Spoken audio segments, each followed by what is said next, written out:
तो प्रेशर की डेफिनेशन है, pressure is defined as the amount of force applied to a surface और distributed over it.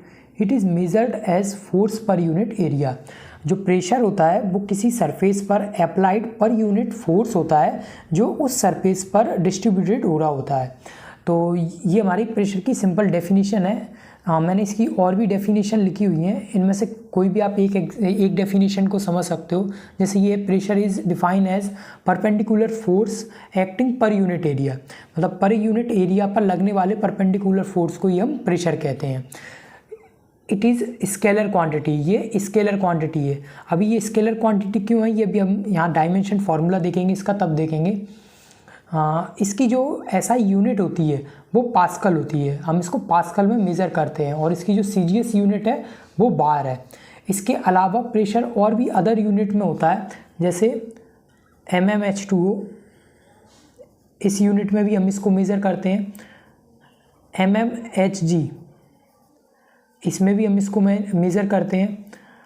Bar kg पर centimetre square और pascal. तो इनके अलावा और भी यूनिट्स हैं, उन सभी यूनिट में हम प्रेशर को मेज़र करते हैं। तो ये यूनिट हम इन एक यूनिट से दूसरी यूनिट में हमें प्रेशर का कन्वर्जन आना चाहिए। तो इसके लिए मैं आगे पर्टिकुलर एक वीडियो बनाऊंगा जिसमें हम प्रेशर कन्वर्जन को देखेंगे कि एक यूनिट से दूसरी यूनिट में हम प्रेशर को कैसे कन्वर्ट करते हैं। तो अभी सिर्फ हम इसके यूनिट्स के बारे में देख रहे हैं कि एक इसकी जो एसआई यूनिट है वो पास्कल है, सीजीएस यूनिट जो है वो बार है। इसका जो फॉर्मूला होता है, pressure equal to force upon area.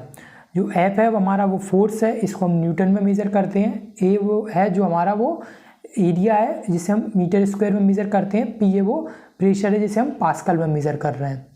अब अगर हम इन तीनों का रिलेशन देखें, ये जो हमारा प्रेशर है वो इन्वर्सली प्रोपोर्शनल होता है एरिया के। अगर हम एरिया की वैल्यू इंक्रीज़ करते हैं तो हमारा प्रेशर डिक्रीज़ हो जाता है।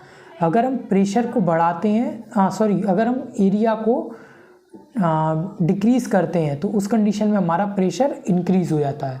मतलब इनका इन्वर्सली प्रोपोर्शनल है। अगर हम एरिया को बढ़ाएंगे तो हमारा प्रेशर घट जाएगा, और अगर हम एरिया को घटाएंगे तो हमारा प्रेशर बढ़ जाएगा। इसके हम अदर एग्जाम हमारी डेली लाइफ में भी एग्जांपल देख सकते हैं।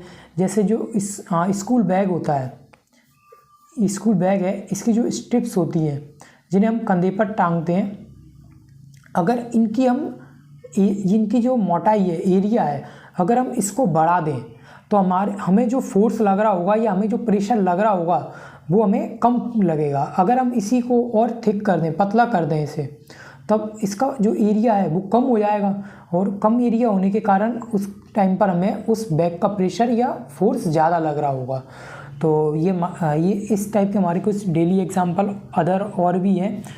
तो सबसे पहले हम इनका डायमेंशन फार्मूला देखते हैं। हमारा प्रेशर का फार्मूला है F अपॉन ए, फोर्स अपॉन एरिया। फोर्स को अपन लिख सकते हैं मास इनटू एक्सेलरेशन। अब मास एक्सेलरेशन क्या होता है, डिस्टेंस अपॉन टाइम स्क्वायर। ये जो हमारा एक्सेलरेशन है उसका फार्मूला है। तो हम इसको डिस्टेंस अपॉन टाइम स्क्वायर लिख सकते हैं।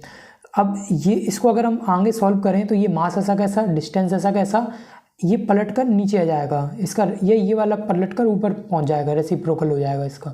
तो ये हो जाएगा length into breadth into time square. जो एरिया है वो हमारा लेंथ इंटू ब्रेथ होता है, तो इसलिए ये लेंथ इंटू ब्रेथ आ गया।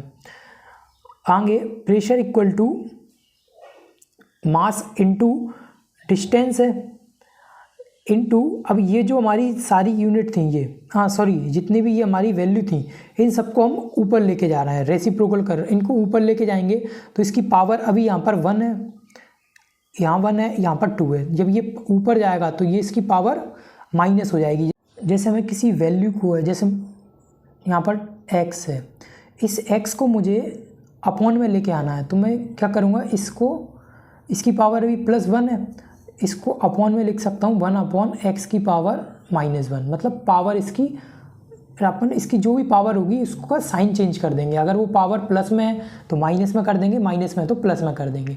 तो अभी वैसे यहाँ पर इनकी पावर माइनस में है, ये ऊपर जाएगी तो प्लस में है सॉरी, तो ऊपर जाएगी तो माइनस में हो जाएगी। जो ब्रेथ है उसकी पावर भी माइनस में हो जाएगी, टाइम स्क्वायर है उसकी भी पावर माइनस में हो जाएगी।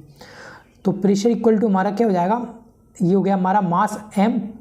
जो डिस्टेंस है उसको हम किस में मेज़र करते हैं, यहाँ पर मीटर में करते हैं, पर उसको जब हम डायमेंशन फार्मूला पढ़ रहे होते हैं तो लेंथ है, हाइट है और डिस्टेंस है, इन सबको हम L से डिनोट करते हैं। तो ये हमारा L हो गया, इसकी पावर 1 है, इसकी पावर भी 1 है, अभी कुछ नहीं।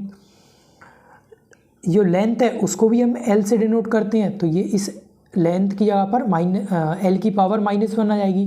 ब्रेथ है उसको भी हम L से डिनोट करते हैं, तो ये -1 हो जाएगी।